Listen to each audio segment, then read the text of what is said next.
in Wakefield. Yeah, they talk about it. Unfortunately, he wasn't around for that documentary. All right, I think we are live on YouTube. And I'm going to hit record here.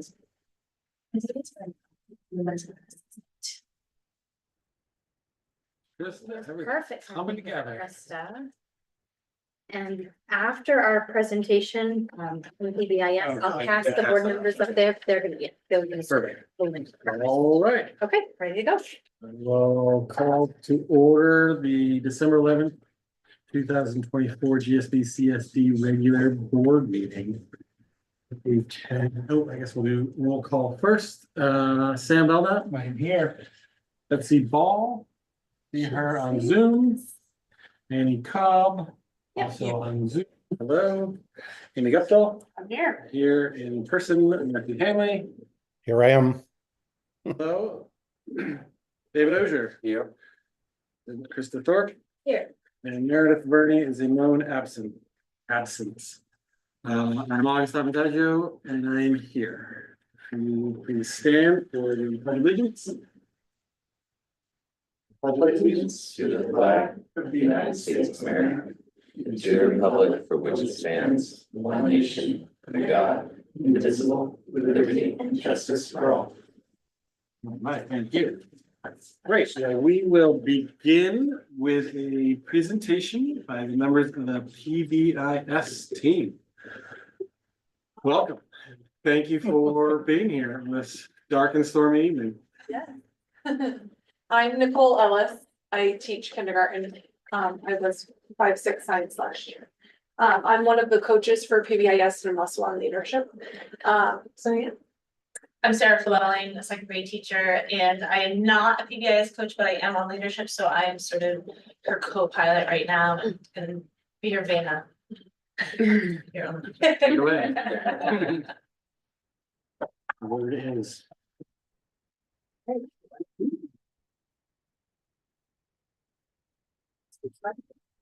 Go. All right, so PBIS, this statement pretty much sums it up, that it's effectively supporting students.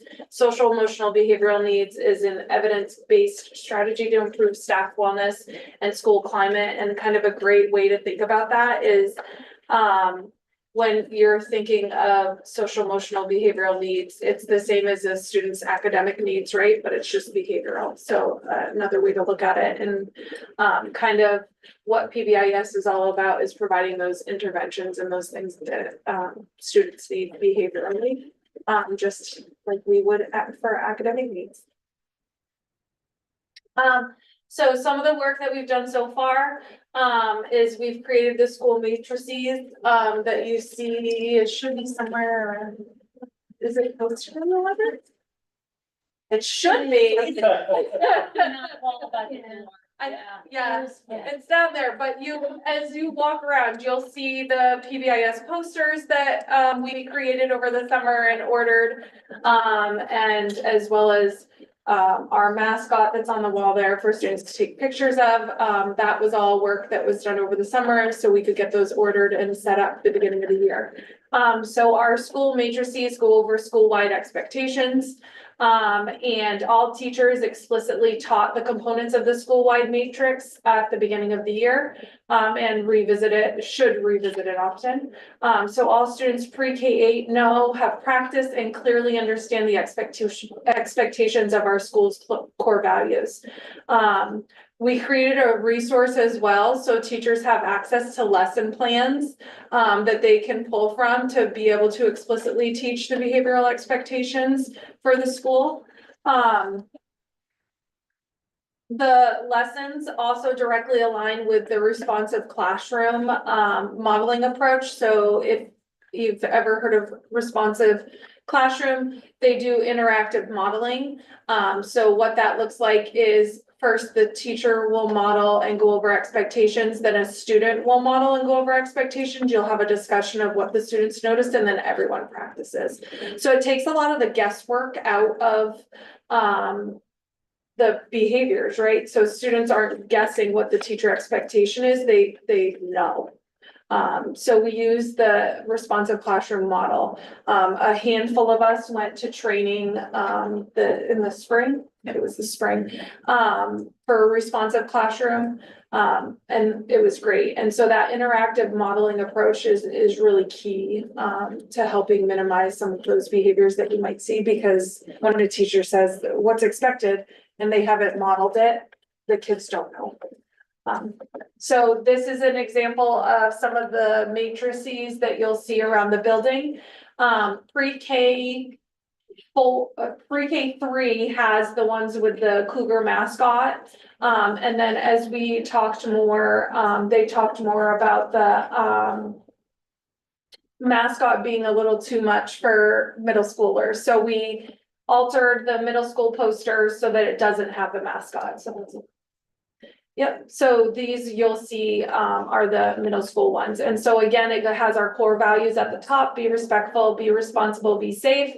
And then it has different areas in the school, all settings: hallway, cafeteria, bathroom, and then the team just goes through each setting, and ideally they bring them to the hallway, they bring them to the cafeteria, and then they go through all of those lessons with the responsive classroom interactive modeling approach. These are just more examples of posters that we have created. So then it was like November, end of October, November, once teachers had really laid out the groundwork for what was expected school-wide, then is honing in on each individual classroom. So teachers, after focusing on our school-wide expectations, they met as PLCs, and then they discussed key areas throughout their day in their classrooms, and they came up with those on the side of their matrix. And then again, they still have our core values up here. And then teachers developed kind of like non-negotiables of what's expected during each part of their day. And then brought students in to kind of give feedback on what's expected when we are working as a class, what's expected when we're working independently. And then we filled them in. And so each classroom also has their own grade level matrix for their classrooms to, again, really hone in on what's expected so students aren't guessing. And so these are more examples for upper, third, and fourth. This is Mrs. Colby's from grade 5, and then Miss Campbell from 7-8. So another thing you'll notice when you walk in through the front doors is all of our bins. We created what's called positive praise. So what we did was we created the template, and then we ordered, it has carbon copies. And so students, when they're caught being respectful, responsible, and safe, and following those school-wide and classroom expectations, showing our core values, the teacher fills out the positive praise, and then the student keeps the top copy, and then the yellow copy goes in one of those bins. And once the bin is full, then they get a whole school, like a whole grade span celebration. So we've had, so far this year, each grade level celebrated their positive praise. So here in pre-K through grade 2, we had a fancy dance party where the cougar mascot came and joined them. Pre-K had it in their classroom because it was during rest time. You can't mess with the pre-K. So you'll see the classroom ones of them, and then the K through grade 2 were all in the gym together, and they created Congo line and had a great time. And then grades 3, 4 had a PJ day and board games, so they had that all throughout. Grades 5, 6, once they saw that fancy dance party, a lot of grades wanted the same thing, so they got to have a glow party. And so there was some pictures of those. And then grade 7, 8 had volleyball at the YMCA, and they got to be the first ones to test out the new balance station that's in the gym. In addition to the experiences that they earn once their bin's full, the office pulls out one student from each grade level. And so when they pull out those students for the week, pre-K two, each day there's a different student that gets to have and carry around the weighted Cougar stuffy for the day. So you can see them holding the little weighted Cougar stuffy. Those things are pretty heavy. And then grades 3, 4 get to choose to be king or queen, or they can have the weighted Cougar for the day. So they choose one or the other. And then grades 5 through 8 get to choose the gaming chair, which you see over on the right. Or they can get the weighted Cougar for the day. Yeah. And then one thing that we recently also started was staff positive praise. So to bring it in with the staff.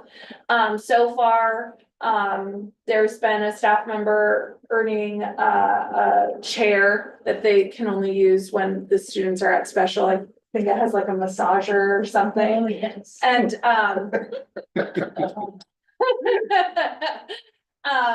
what else was Kim? A lunch voucher. Oh, so now they're also bringing in the lunch voucher, so staff can either choose to get the chair or choose to get a free lunch one day of their choice. Yeah, so this is kind of like a timeline of the PBIS stages of implementation. So if you look, we're still in the first 2 years. It's really a 5-year plus process. So we're in the exploring and adoption phase, which was kind of last year, and then installation and initial implementation is kind of where we are now. We're still in those first 2 years. And we're working towards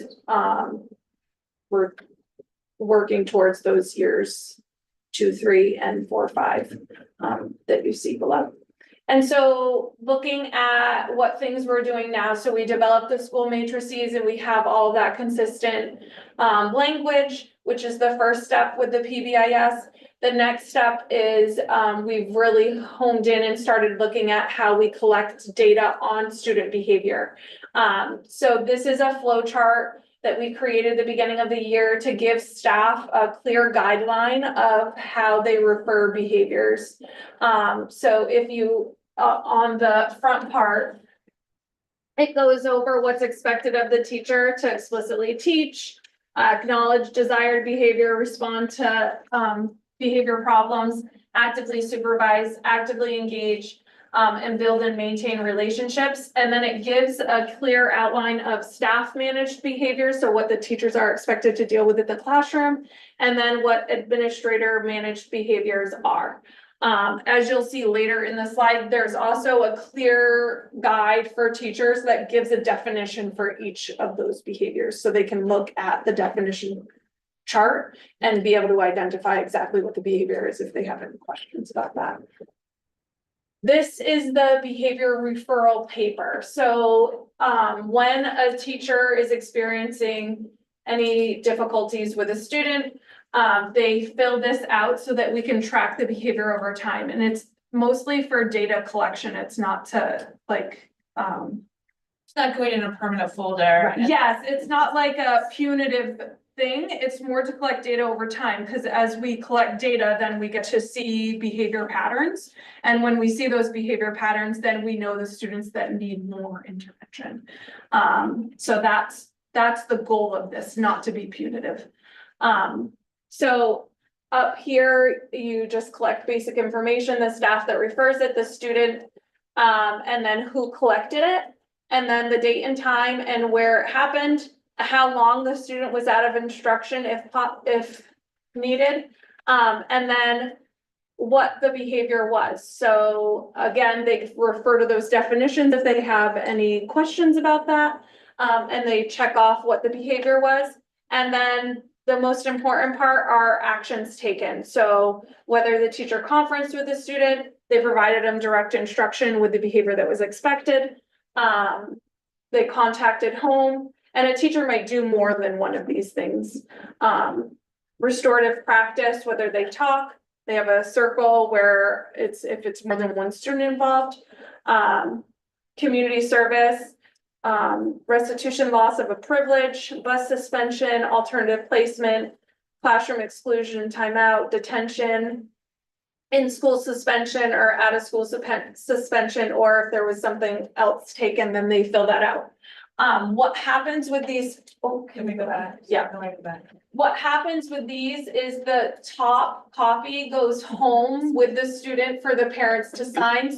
Part of last year when we first started, Swiss teachers were inputting these directly into Swiss, and sometimes parents might not have been notified or might not have known exactly what had happened.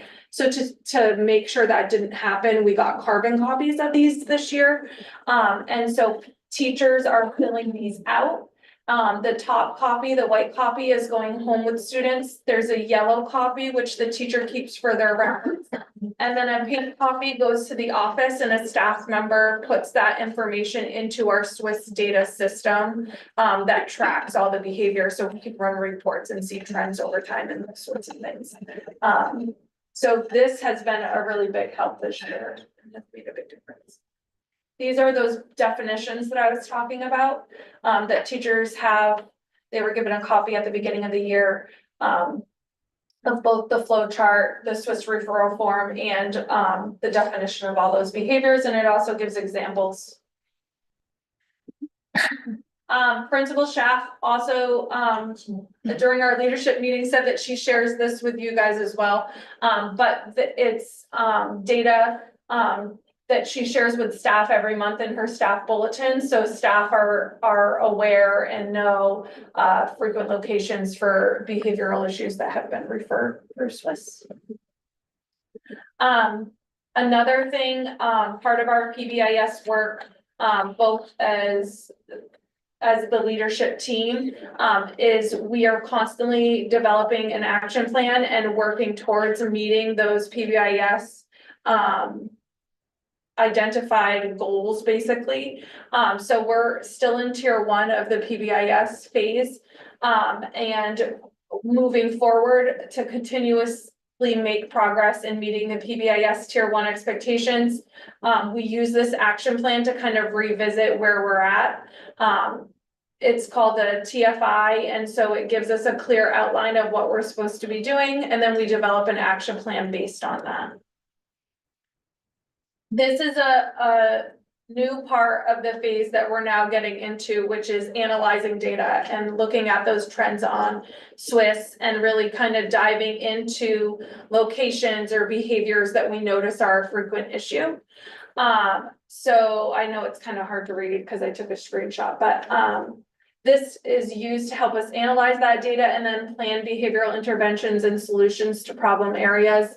And like I said, thinking in terms of academic interventions, but instead for behavior. So for example, one of the locations that we noticed there was frequent behavior issues was on the playground. So we identified an area that there needs to be some kind of change.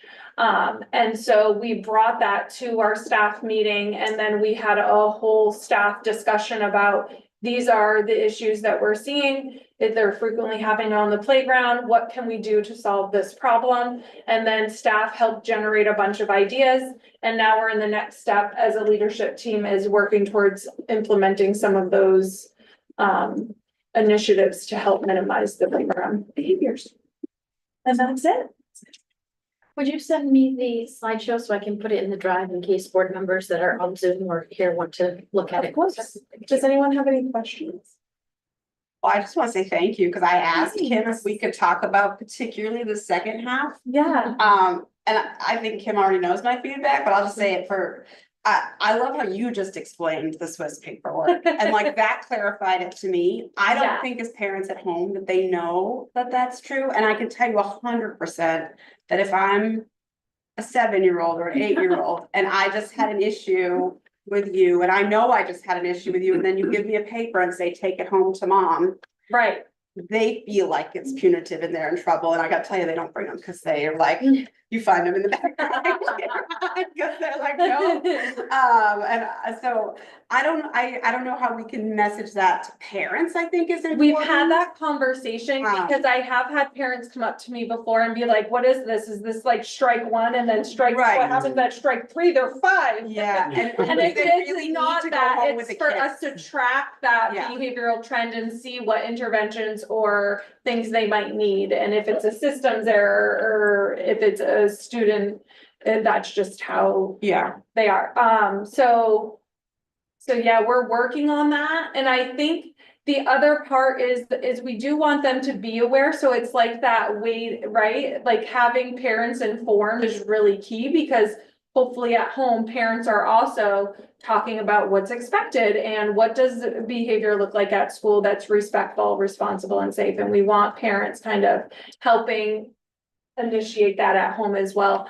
But no, the goal is not punitive and we do need to somehow set that stage with parents and inform them and But I do get think that it language is out there. communication piece to the child of, hey, I'm gonna communicate with your parent because this is not okay. Mhm. So I see both sides to it, and it's what more important is like, there was some concern, is like, oh my gosh, is this like, now this is in their student record and it's gonna travel with them, and it's not to that level. But is it a communication piece about like, hey, we had this issue today and I want you to know about it? Yes, we're collecting data, but it is still a communication piece for parents. I mean, I think it's not a punitive, but it is a consequence. It's just like report cards, right? So like if that was one of the things that they talked to us about. Is if you look at PBIS and the Swiss and the referrals and everything like that, as you do academics, it's kind of the same and very similar. So in academics, right, when your child is struggling and needing help, you're informed. They're they are referred to Title I and potentially eventually, if they're noticing a trend over time, then they go through referrals and they might be evaluated to see if they need an IEP and so on and so forth. It's kind of the same thing if you're thinking behaviorally, right? So that's the approach that we're taking. We want to be able to identify those students that need the extra support. And so then we're breaking into the tier 2 and tier 3 supports for those students that need that extra help. So it's not meant to be punitive, but we do want parents to be informed, just like with academics, because if a student can't behave and act appropriately in class, then those academics start to fall apart as well. So it's kind of finding that balance and kind of meeting in the middle with both of them and looking at them in the same, if that makes sense. And I do think we're still learning. If they get a major, I always call them, I'm always close.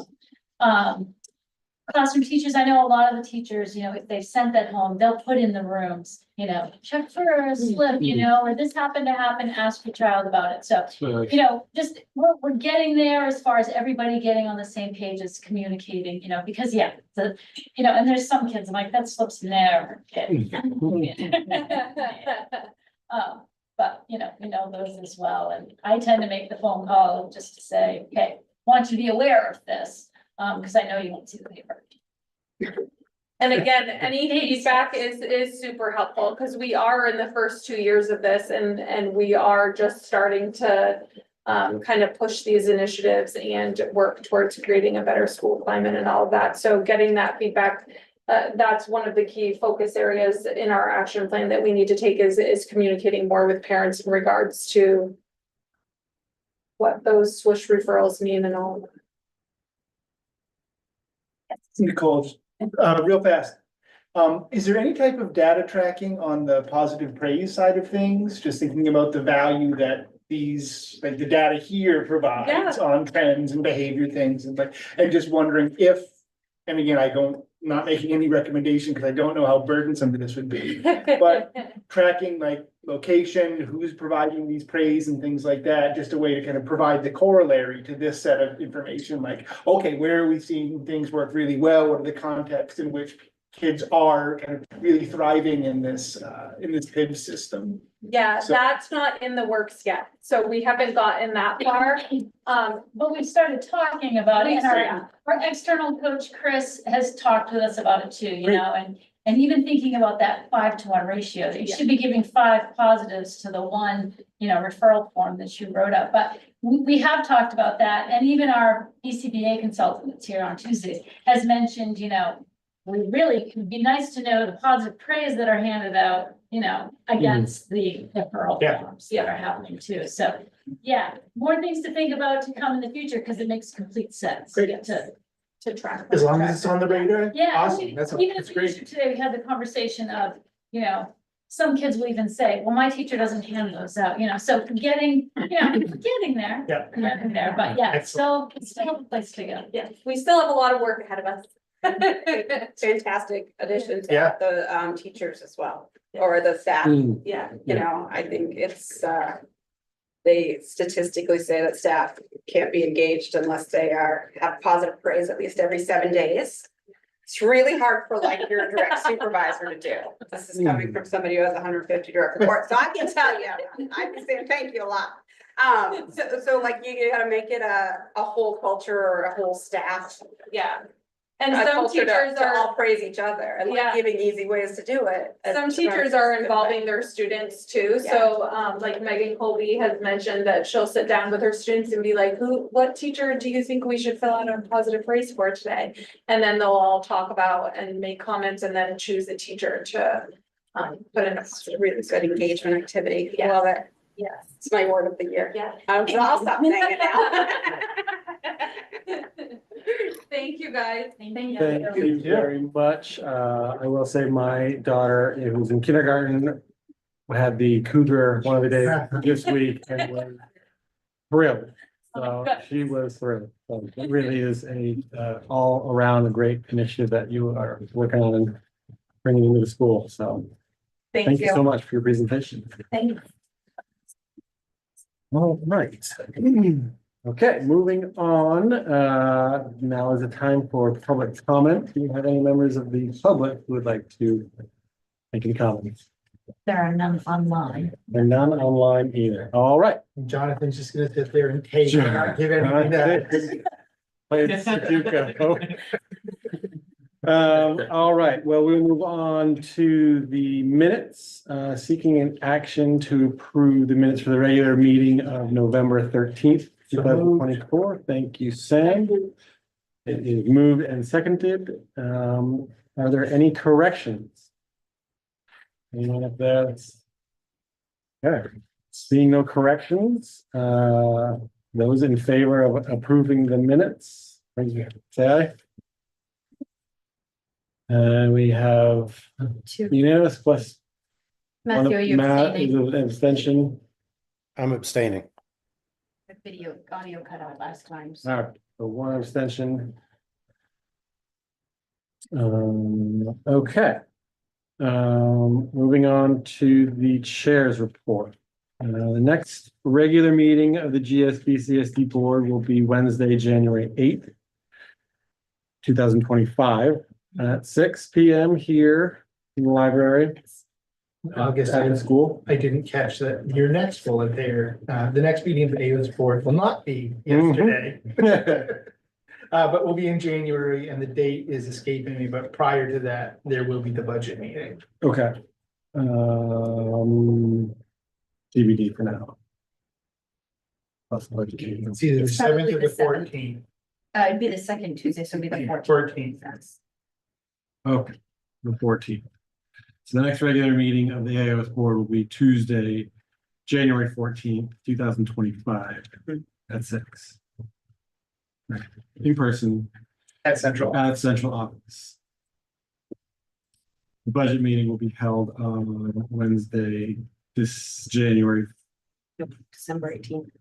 It is December 18th. Yes. Okay, this one. So that's Gotcha. the AOS budget vote for next year, which is the central office budget only, not schools. Yep. And because the 3 towns of Bremen, Damascus, and Newcastle will not be a part of the AOS, they are not attending to vote at that meeting. It is just the members of the 4 towns that will be in the AOS next year.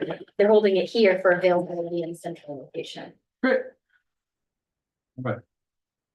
So the FY 2026 budget meeting of AOS will be held in person here at GSB December 18th. Yes. Gotcha.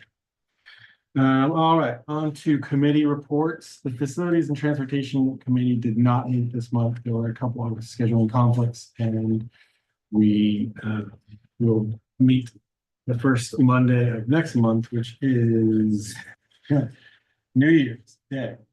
No, the first Monday is the sixth. Yes. The sixth, January 6th, 2025. Finance Committee. Yeah, we did meet, for a brief meeting.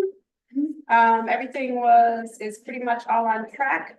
There was we had a discussion, are you gonna update about that in the RSU discussion part? Yes. So I will leave that for Lindsay about some staffing considerations. And our next meeting is actually currently scheduled for the 2nd, so we will be moving that. To be determined. TBD. Wonderful. Thank you, Amy. Policy Committee. Yes, the policy committee met last Wednesday, had a productive conversation around the two policies that are coming into second read and approval tonight. One is JICJ, the student use of cell phones.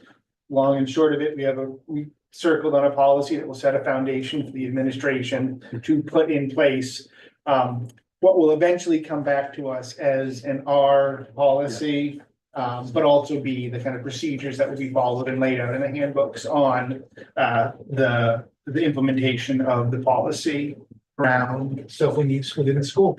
Great. And my favorite policy ever, Old McDonald's policy, EEAEA. Debbie joined us and we had a productive conversation around student transportation, employee requirements, trains and responsibilities. Because our fleet includes things that are not buses, it necessitated just a little bit of manipulation to make sure it aligns to capture our van use and things like that. Wonderful. That is what we were hoping for. Great. Thank you, Sam, and the Policy Committee.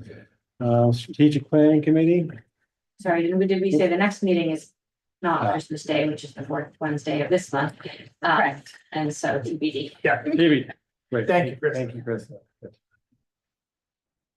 As much as I would love to spend Christmas with you all.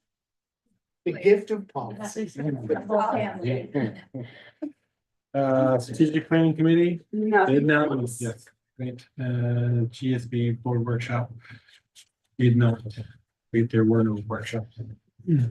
So, AOS report. Yes, the AOS met last night. Myself and Betsy were in attendance from GSB. The focus of the meeting was on finalizing and approving the budget for the schools that will remain in the AOS. That was done. We move forward to the budget vote on the 18th. The one item that did come up was because the AOS members voted to modify the cost share formula. There was a conversation around any potential need or lack thereof to modify the cost share formula for adult ed. So Peter will be pulling together information. It's a moot point. Most folks are feeling like there's no real need to modify it to match. We guaranteed that adult ed would remain servicing all 7 towns. Yeah. So it should still be. So still, proportionate. still operate under that, Yeah. the old, so. Yeah.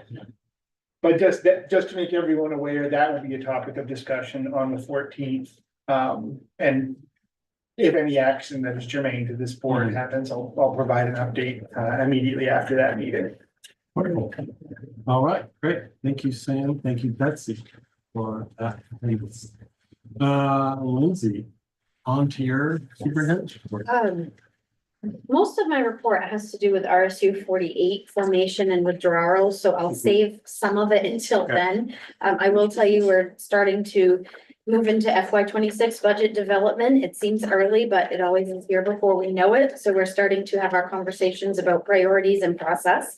Our audits for FY 23 are just about set, and Brewers will be moving into FY 24 shortly. So the goal is to have both of those done and presented and approved before we leave the AOS, so we have the clean financial information on that. Good. And then I was going to share a presentation with you that Kelly Stokes has done for the other boards in the AOS. It is a presentation as they were discussing whether they wanted to keep 1 or 2 special education directors for their AOS. So it's a helpful presentation that talks about the structure of the job and the priorities and some of the information around the size of our needs in our schools. But it is more focused on them than it is on us, because we've already decided to have our own person. As it's a 25-minute presentation as well, and the lights are flickering. I've seen it a couple of times. I'm not gonna play it for you right now, but it is in the drive, both as just the slides and her full audio recording of it. So you can look through that and see, it is a very helpful, interesting presentation that's worth watching, but might be better suited for not tonight. So that was the one from Kelly. Kelly Stokes, yes. And so it's all in there about the special education director's job. And that will be helpful to know as we look to hire that person for ourselves Fantastic. in the spring, which I'll talk about when we get to unfinished business. I've been working really closely with Lincoln Academy lately, delays, closures, student concerns. It's been a good connection. Just making sure that we're monitoring that and up to date on what we need to know. Excellent. Wonderful. Thank you, Lindsay. Kim, joining us via TV. Okay, just double checking audio okay? Okay, and I want to thank the board and Lindsay for this flexibility down in Harpswell. Yeah, the wind gusts are they can be pretty significant, and I'm grateful that I still have power. I want to highlight with GSB enrollment. So I want to call to attention the pre-K numbers that as of December 1 were 13. You will notice in the January report that number is going to be 16. We already know of 3 students that are going to be joining us. And because 16 is typically the cap for a pre-K program, I've already, had a conversation with the Department of Education to see what options are. To add pre-K students to Nicole Ellis's kindergarten class, if it was only 1 or 2 students, that might not make the most sense. We've received information from the DOE that if needed to, we could get a waiver to have up to 18 students in that class, and it wouldn't change the need for adult support. But just want the board to understand that, kids are enrolling, and that we're already, planning for how to, manage that if we go above the 16 number. The other thing you're going to also notice with enrollment is we've had a number of students coming into the school since December 1. So our number is creeping up towards closer to 400. So enrollment, it's been a busy month for enrolling new students. Yeah, I just have a quick question on that. So do we know from where, from what is driving that? We have some returning from homeschool. Okay. We have some moving in to the town. Right. Great. Thanks. Sorry to interrupt. Just curious. And absolutely. And like with one of the pre-K students, they were in a local pre-K and then decided that they felt the educational needs would be better met within our program, which has the full special education services. So, a lot of different reasons why people are coming into our school community. But so those numbers are moving up, is, one of the things I just wanted to get on the board's radar. Under community and field trips, one of the things that we're always looking on is building and expanding our community, relationships. And so our second grade and multi-age students had the opportunity to go down to the Owl's Head Transportation Museum for STEM programming.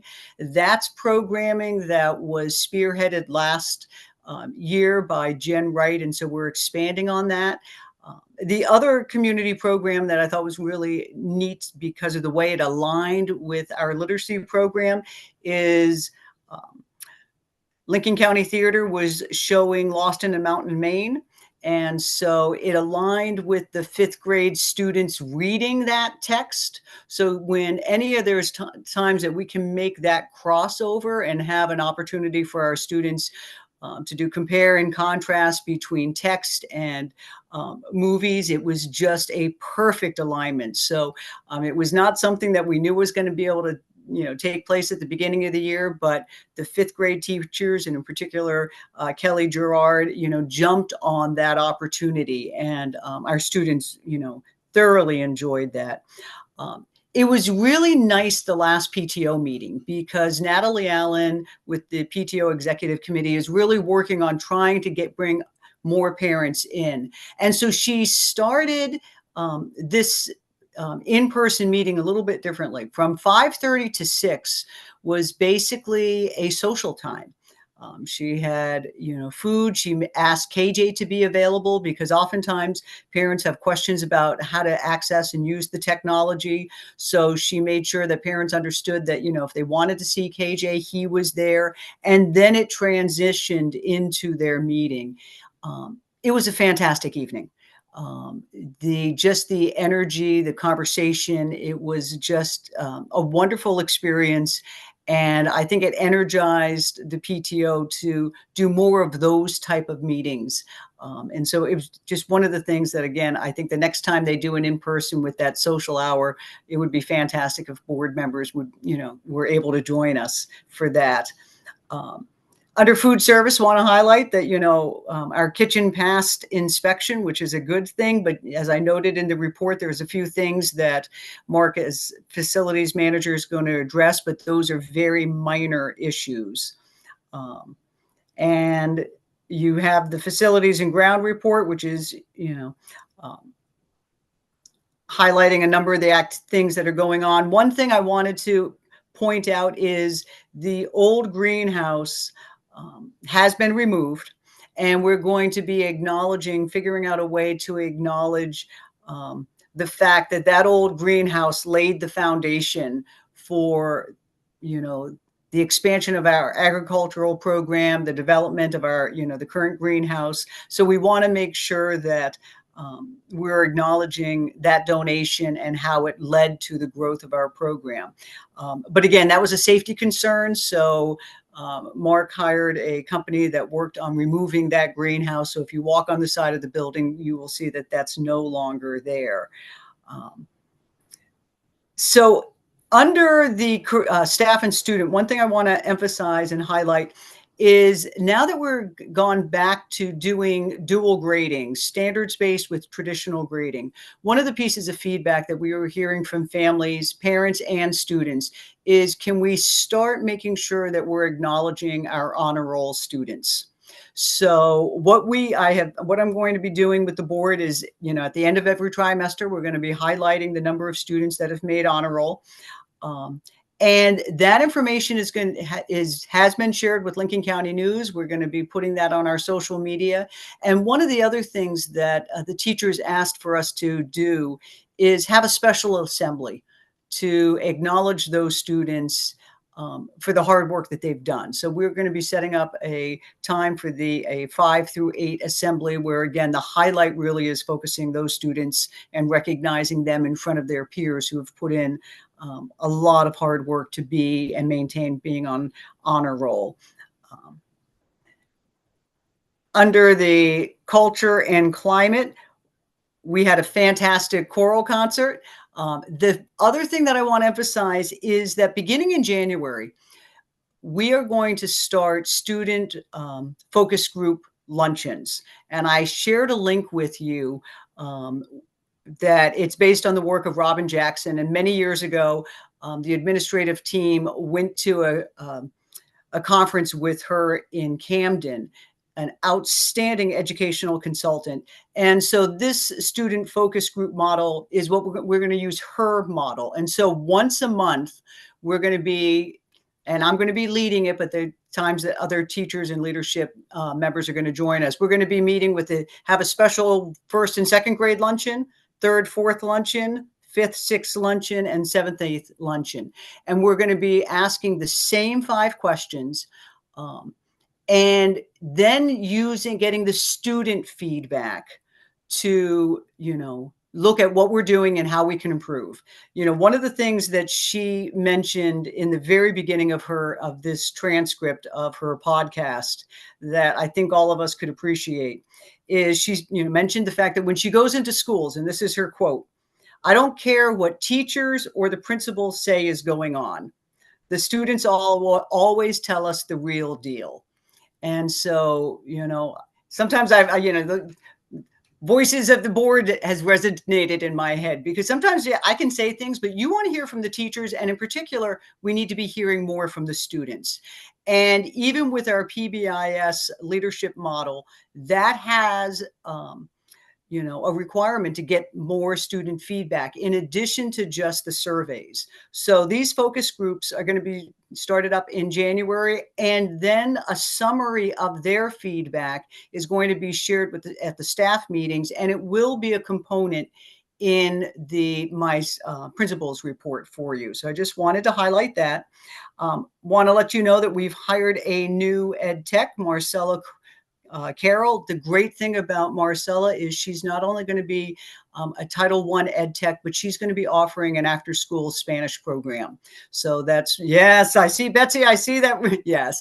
And so we're going to be kicking off that. And again, that clicks another, box on the strategic plan to try to get more foreign language opportunities for our students. We have a new educator in residence from Kiev, Henry Ledyard. What's different about Henry's program is that he's actually doing his student teaching.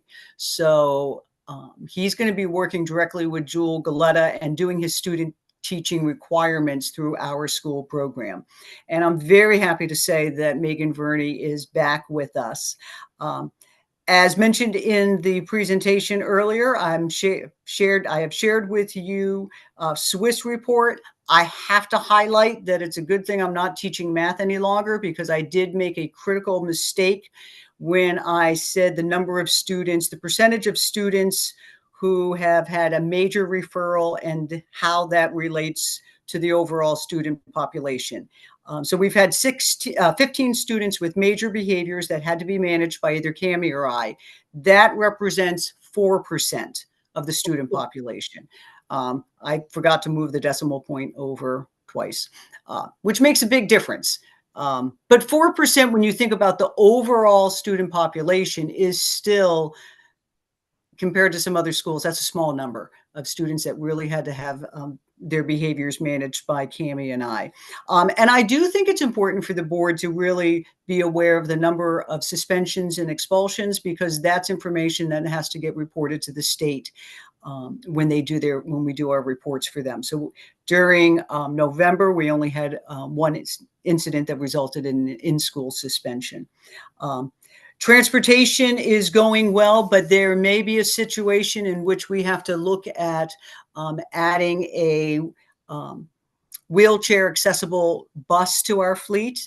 We're monitoring that, and Lindsay and Debbie and I are, discussing that. So it's not something that we have to add immediately, but there may be a situation in which we're going to have to add that bus to, look at adding a bus to our fleet that has the wheelchair accessible ramp. So Debbie's already been in communications with O'Connor's, and she has some quotes that she shared with Lindsay and I. So that's just something else that, all of us need to kind of have on our radar.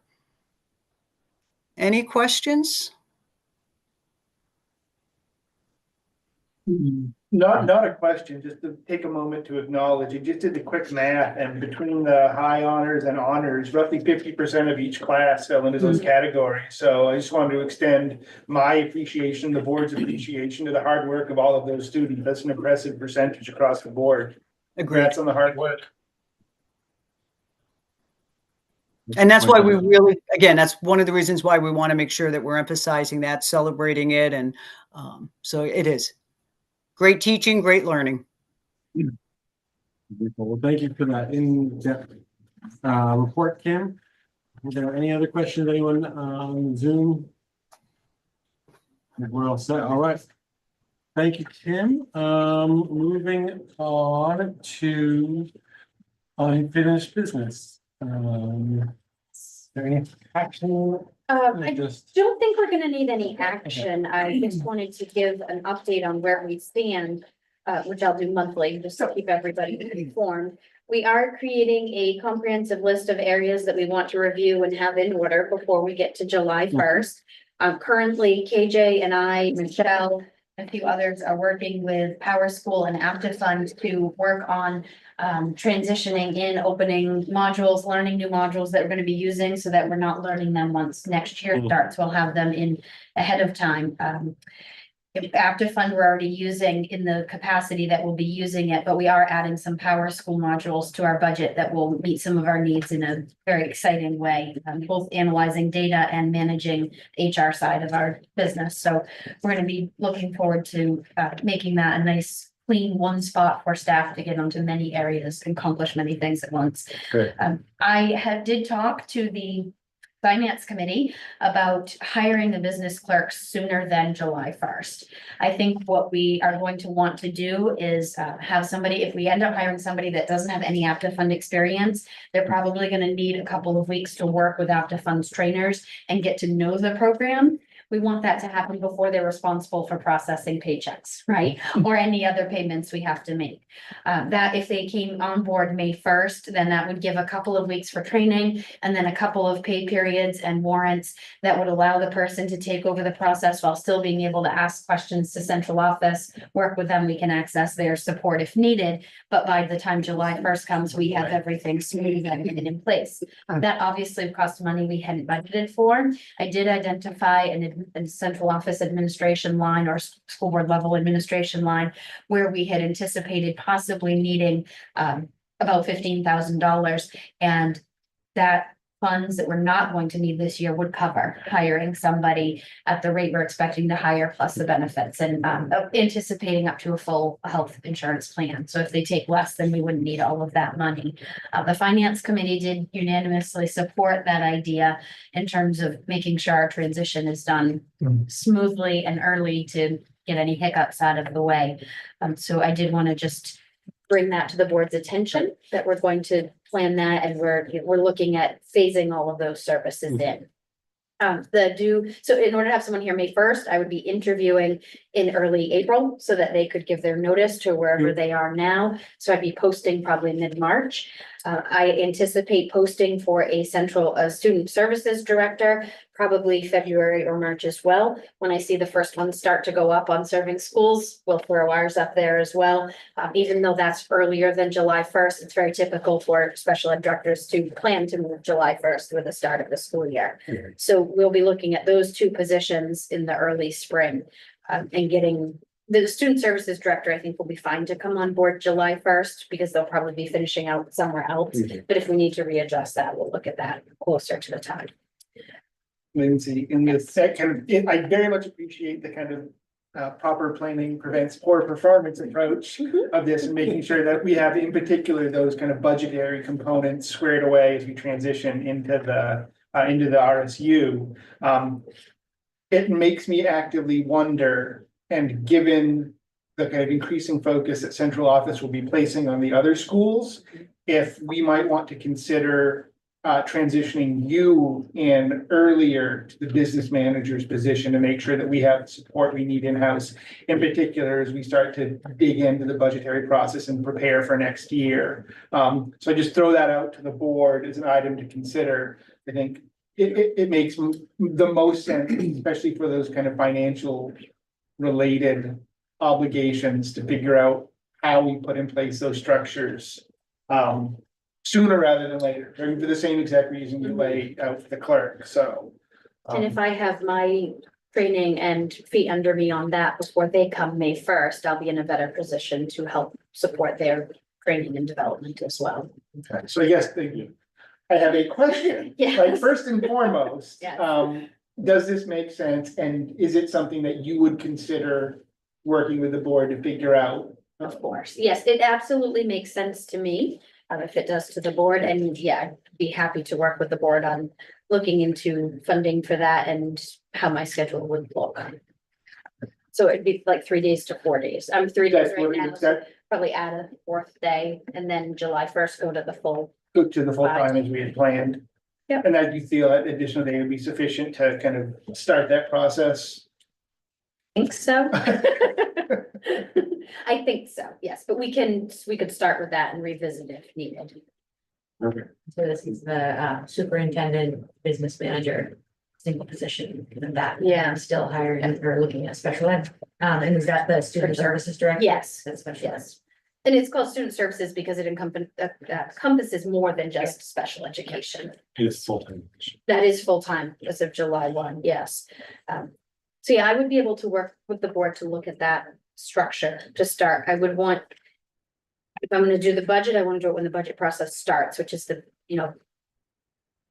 by the beginning of February, we're sort of getting ideas together in January and then. So do you feel confident that you could work with the finance committee to identify potential funding sources that could cover that, so there's no additional impact outside of the budgeted funds? Yes, so maybe we could move our meeting sooner than January 2nd. And we could do it by Zoom. I'm looking at the screen to see the other members are fine with that. Okay, yes, I could do that. I guess throwing that out there, how do other, maybe Dolly in the conference, how do other board members feel No, about I that? think that, that makes total sense. It's a prudent move, to have that foundation laid, giving us ample runway. And that seems to be the kind of, proper progression to have all those blocks in place. So absolutely, for me, that makes sense and has my support. And I think, just the business manager, you mentioned finance director, is that a full-time? Or, So finance clerk or business clerk, yes, that's full-time. And that would be starting full-time from May 1st. Yes, so they could get training and make sure everything's running. That really only, I mean, if you figure May 1st, that they are gonna maybe do 2 weeks of training, there's really only 3 payrolls between July then and July 1st. Yeah. So really like to make sure that they're solid on that first. Yeah. Number one priority is making sure paychecks go out appropriately for all staff. Yes, it is. Yes, yeah, no, that makes yeah. total sense to me. I won't say my buzzword, but you know what kills my Yeah. buzzword more than anything? Yes, I sure do. Not paying the people right. Yes. Yeah. Well, great. Speaking of which, any thoughts from Zoom land? Any, cool. I think we're good. Anything else? That's where we stand right now. We're in Okay. good shape, getting all the information from the state on our employer identification number, our vendor codes, our federal codes to get grants. We're Wonderful. moving forward with all that. Great. Thank you for all that work and so it's cool. Finance committee, we'll talk about that. We'll come back to us. Meeting. Can I ask an itty bitty question? It's not consequential that much, but I'm just, the collaborating with Lincoln Academy on delays and closures. I think that's a fantastic idea, and I'm just wondering as we move to our own ROCU, if there's more opportunity to sync up our schedules, I'll just throw it out there Well, now, so I don't forget to say it later. I will tell you one thing, they are not held to the laws with the number of student I days. know that. Right, which is why they Yes. don't make up snow days and have longer vacations Yeah. to meet the needs of their international population. So I know it can't especially. be exactly, Right. but I will say that, you know, for, Yes. I know I'm not the only family that has kids in both schools. I know. And the tracking Yes. 2 schedules and the reliance Yes. on babysitters, or Workshop maybe days. wanting to Yes. go somewhere on a workshop day, but none of your kids have them at the same time. Yep. I do think, you know, Yep. the majority of our families that share, their kids go to both schools, and it is kind of convenient. Each year in April, we bring the school calendar to the board to approve that. In March, we consult with the associations and the surrounding areas as well to have some of the commonalities for the shared programs at high school. So that's certainly something we can have a bit more flexibility with. Yeah. Wonderful. Exciting. All right. Thank you for that. Okay, on to new business. Seeking an action to change substitute pay to the following: retired certified teachers, $150 a day; long-term subs with full teaching responsibilities, $175 a day. So moved. Sam? Thank you, Krista. So if I can give some background on this, Kim brought this to my attention, requested this be placed on here. Currently, our teacher and ed tech subs are at $130 a day for just sporadic subbing. Long-term subbing does have a slightly higher rate, but Kim was suggesting, after hearing feedback from a couple of subs, that they tend to go where the money is more for the pay. It's not an easy position. That we follow RSU 40, Madomic's lead in acknowledging people who are retired or certified teachers and giving them an extra boost from that 130. So they would get 150 a day because they do have the skill set and experience that goes with it. And long-term subs who often end up taking on the planning, the assessing, the, material prep, that they move to 175 a day.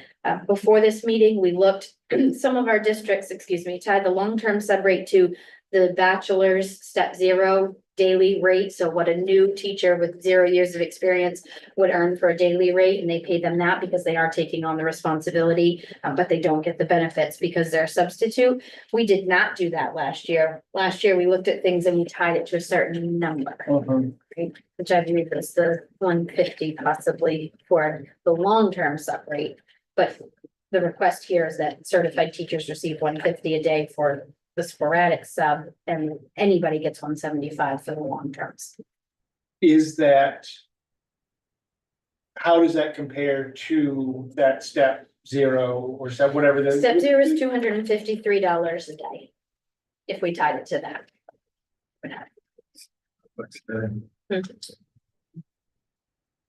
Is there, I'm sure there's always a degree of challenge getting subs. Are we, a shortage with subs? We never have enough subs. Yeah. Yes, we could use more. We are in common with surrounding schools on that as well. There's always a need for more, but yes, each day I would say, as I look at the list or walk through the school, that we could use another couple to fill some holes. Is the need for subs more pronounced when you look at the long term versus the shorter term? Long-term subs are very hard to find. We have one person that has historically done it, and we've just accessed a second one who has that skill set as well. But that's difficult when you think about, the myriad of reasons that people might be out long-term. We may not have this data on hand. On average, how many days of a long-term sub do we usually utilize in the course of a year, or during the year running average, or 5 years? I would have to look, Kim and Cami might have a better sense. I know we already are planning on multiple instances this year. And I know we usually have a couple of instances a year at least. And if you think like maternity leave. Like Maternity leave, 12 medical weeks, needs, you know. yes. Yeah, It's the Like family 6 or 12. medical leave reason. and I guess the crux of my question is it worth considering doing what others have done? Whether now or in the future, and tying that long-term sub rate to a certain step? Because that way it then adjusts as the Adjusts every year. steps adjust. Yeah. It probably will keep better pace, and we are not in a position where we continually have to update this with jumps. And I do, Kim and I talked earlier this year when we had a long-term sub situation, because we were discussing how long a teacher that's leaving is expected to provide plans for versus a sub coming in and taking over those plans. The teacher can leave a few days worth, but they don't then know what happened and what needs to be slowed down, sped up, adjusted next, what intervention needs come up. So it really does, I'd say within a week or two at the most, become on the long-term sub to manage those responsibilities. So I think it's worth considering, given the extra load. It does become material prep, assessing, I mean, in essence, you're planning. Yes. serving the role of the teacher that is no longer there. Yes, and according to Maine state law, we are supposed to find certified teachers to be long-term subs and only use people who are not certified if we don't have access to one. So generally, they are people who have been trained in doing And this. so is this $175 a day enough to make us competitive so that we can get those qualified teachers? Because I can tell you from Not quite. experience, Not quite. I think we're talking it's about. pretty detrimental to a Mhm. class to not have the right Yeah. long-term teacher. I mean, we're not talking about a day that they're out. We're Correct. talking about, like, it could be a big portion of their year, and it can really, Yes. really. A long-term negative sub is generally more like, a month to 3 months to the rest of the year. Right. Yes. What is the specific proportion that that ties it to the step? It's the day rate of a particular It's the day step? rate of a beginning teacher, bachelor's step 0. So a brand new teacher, fresh out of college, no experience that's coming in. it would be their day rate. So the total salary divided by the 185 days makes a per diem because they have their workshop days are included in that. So Move to amend the motion to read long-term sub to full teaching responsibilities at the day rate of a beginning teacher is step zero, no, with bachelor's, no experience. bachelor's step 0. Yeah, bachelor step zero. Second that. Yeah, now that we're in discussion on that, I just think it's prudent, like, if we're going to be making a series of stepwise changes, I think tying this and making a decision that then makes us competitive, then ties it to the contracts that are negotiated, and then can adjust as steps go up through the course of a contract and can adjust to future contracts. I think this helps us solve this problem, because we're asking to find, in essence, another teacher to Yes. serve the needs of our students, Yes, you are. so. Yeah, and I would say, I mean, we were here maybe 9 months ago, Mhm. so this does seem to be a thing that, you know, I would agree with Sam that this is a sensible move to just tie it to the contract per diem. And the hourly rates for certain positions, like the bus driver, custodian, school nutrition are tied to the salary scale as well. So this just brings us into. Yes, it makes it a little easier even for a business office to manage. And I do feel comfortable with making this, you know, incentivizing this, because as I think we all agree and have said, it's important, you know. Losing the teacher for any reason is incredibly disruptive, and the best thing we can do is provide the kids with. So this is all the long-term instead. Yes. Yeah. Okay. Yes, Yeah, so the just- individual, someone coming in just for a day here or there will Still- still remain at the 130. Oh, 130. If you're a full certified teacher, it'd be 150. Wait, 130 or 135? What did we put on? 130. And again, I think I would encourage the administration to just pay attention on our any challenges in getting subs and keeping an eye on current market rates and figuring out what our nearest competitors are doing there. I don't think we need to address it in the near term, but just as we move into the next cycle, thinking through how we can make sure we're getting the resources our students need. These feel like relatively incremental, so that as far as thinking about our overall budget for this year and just sensitivity to not wanting to blow it out of the water, like run a deficit, just given the RSU formation and all, just the public, keeping the public will, positive will around this, or positive sentiment around the changes we've been making. Right, this won't, this This shouldn't would have not be a drastic, budget. yeah. Yes, this is reasonable within what we have planned for. Yeah. So I have a question. I've had my hand up there a little bit. So you're proposing, instead of $175 a day, pretty much near about $250 a day? Is that what it works out to?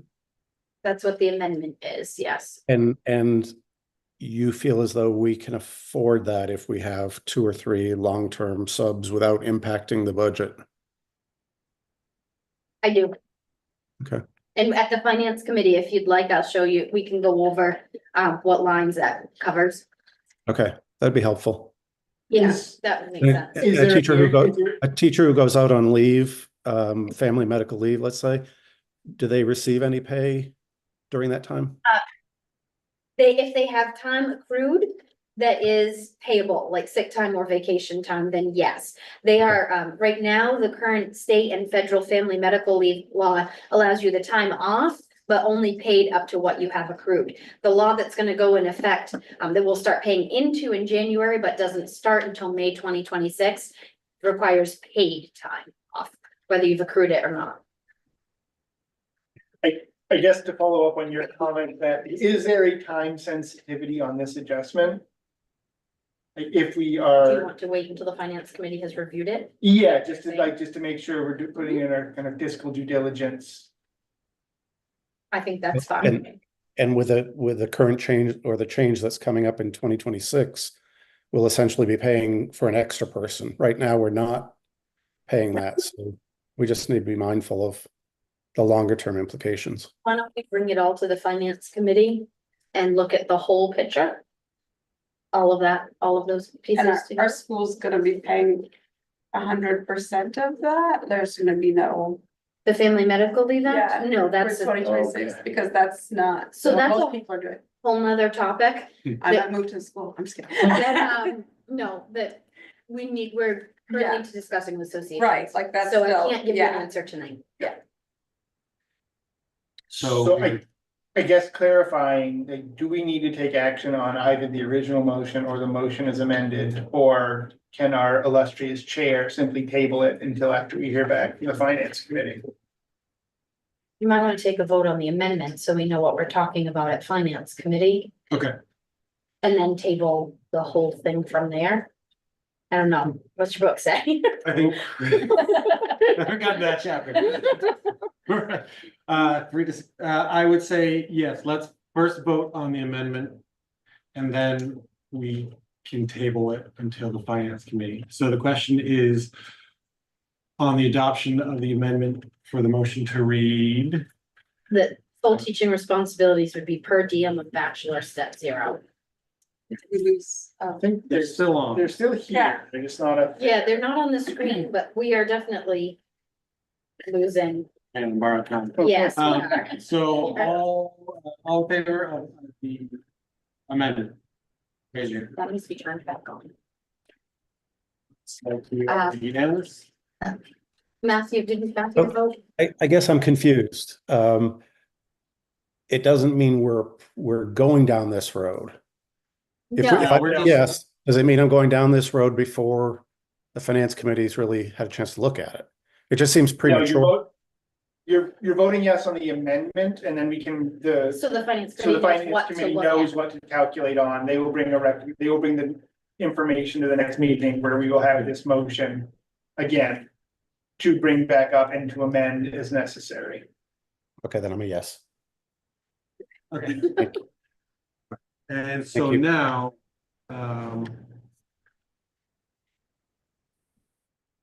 So that, Table.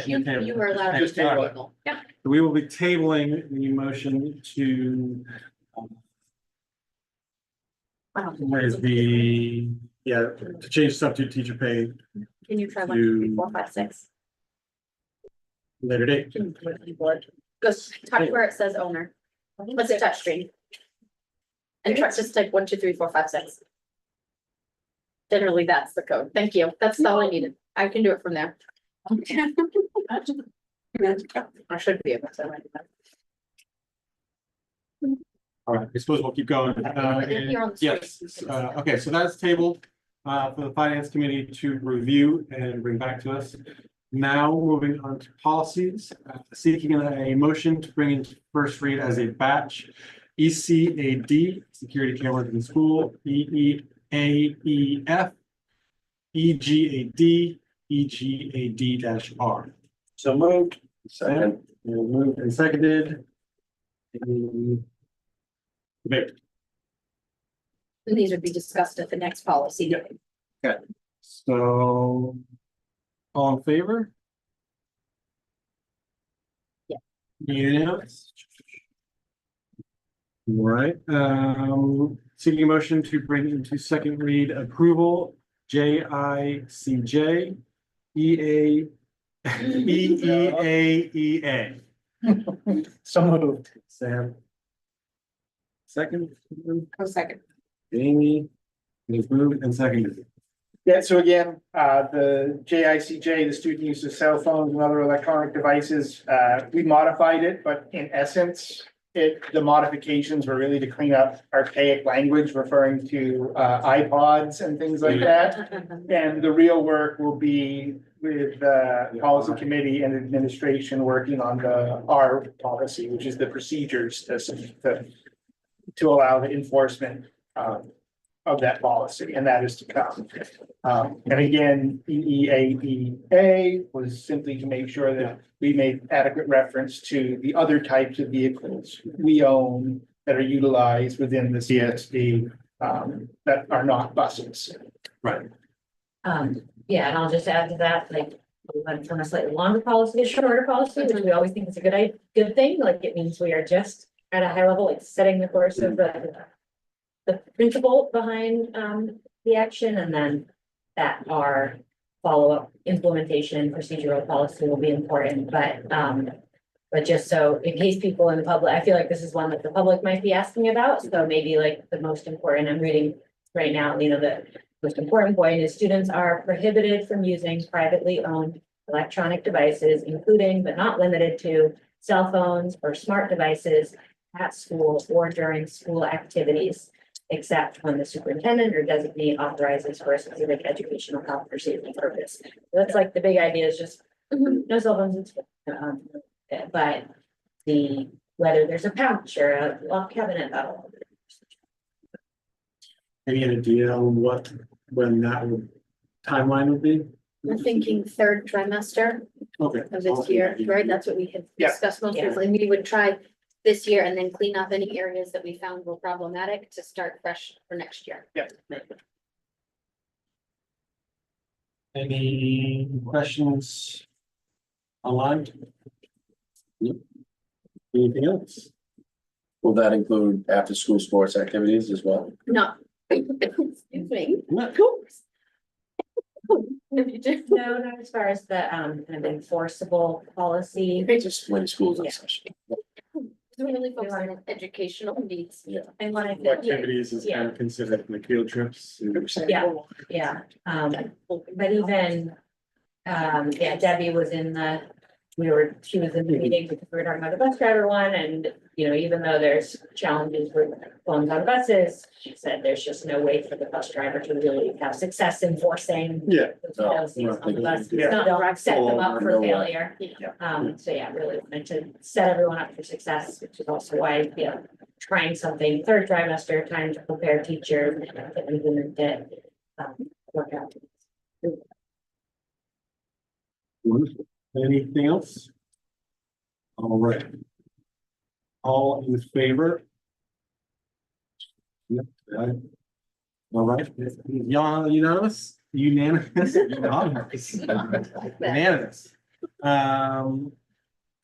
No exception of grants or donations, but we appreciate everything that folks do for us. All right, moving into an executive session, we do not have any action, so we know actually. so we will adjourn from executive session and not be coming back. So seeking a motion to enter into executive session or adjourn the public portion of the GSB regular meeting and enter into executive session for the purpose of confidential records, information pursuant to 1 MSRA section 4056. So moved, Sam, Second. David. All in favor? 7:19 are in executive session at 7:19. Nine kids All are right, all set. Amy. This is not for your. Taking and leaving. Not contributing at all, Jonathan. You guys are welcome to ask me questions. Safe.